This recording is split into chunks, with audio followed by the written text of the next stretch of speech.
Welcome to Movements and Manifestos for the week of October 21st through the 27th.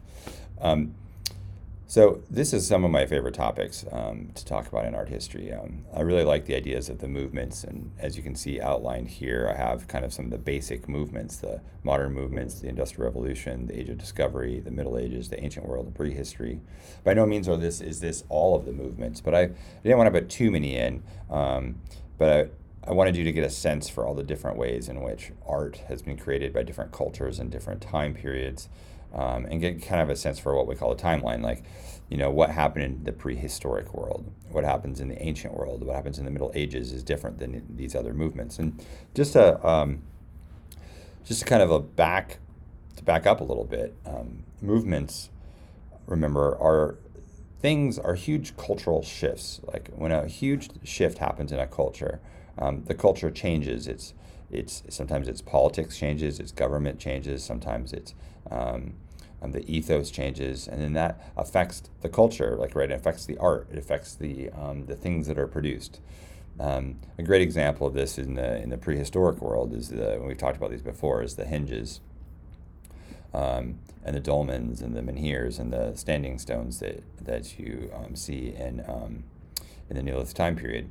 I'm sorry, for some reason that link wasn't working. Same is true of the ancient world. So the ancient world, right, which is Rome, Greece, Egypt, Mesopotamia, ancient China, ancient Japan, the classical civilizations in each one of those places had an ethos to it.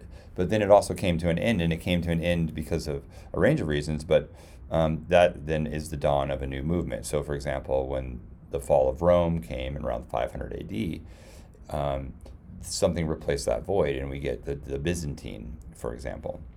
And that's where we talked a little bit. Some people were talking about mosaics, and mosaics were a transition from, were used in the ancient world, but then they started to be transitioned into the Byzantine world, and were being used to tell Christian iconography stories rather than pagan or classical world mythology and stories and whatnot. So, as a movement, is a cultural shift, is a major shift in the culture.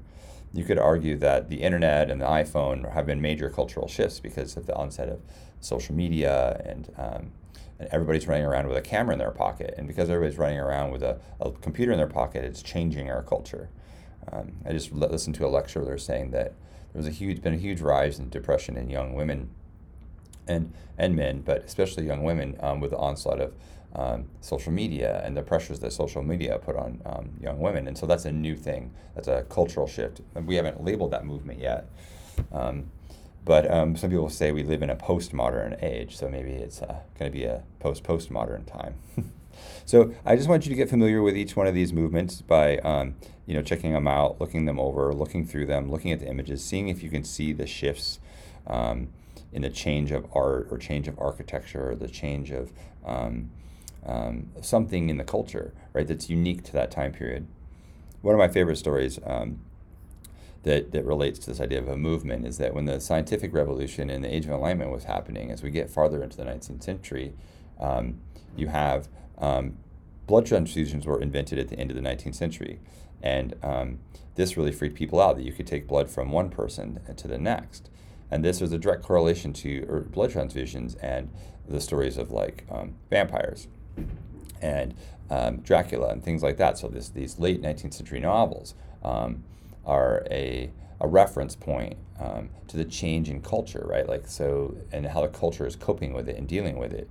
So you don't have Dracula before blood transfusions. They kind of go together. And so movements and changes in cultures really affect the art that we produce, both in literature and music, and of course in the visual arts.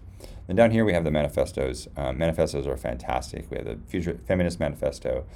Movements around the world. Looks like that got put into the wrong spot. Let's put that up here. The Distill Manifesto, the Realist Manifesto by Courbet, which I think is really interesting because Courbet is this kind of the ringleader of the realist movement, and he's writing down his ideas. Now, the realist movement is really fantastic because it's about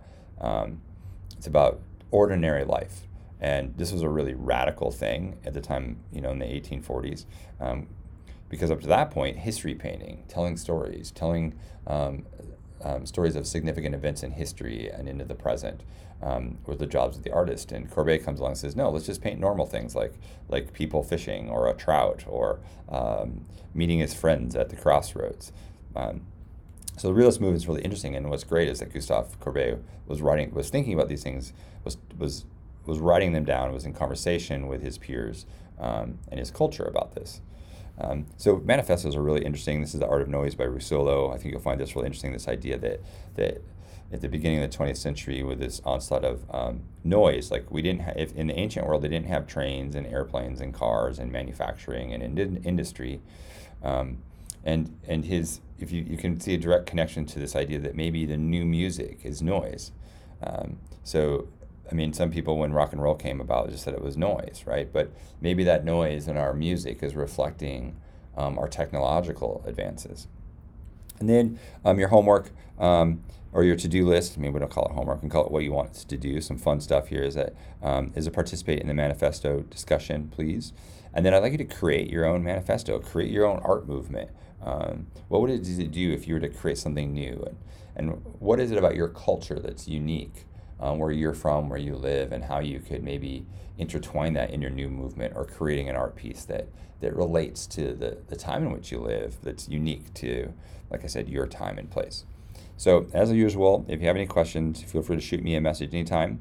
I'm really enjoying seeing all of your guys' work and seeing your participation in the discussion forums. Hope you're all well. We'll talk soon.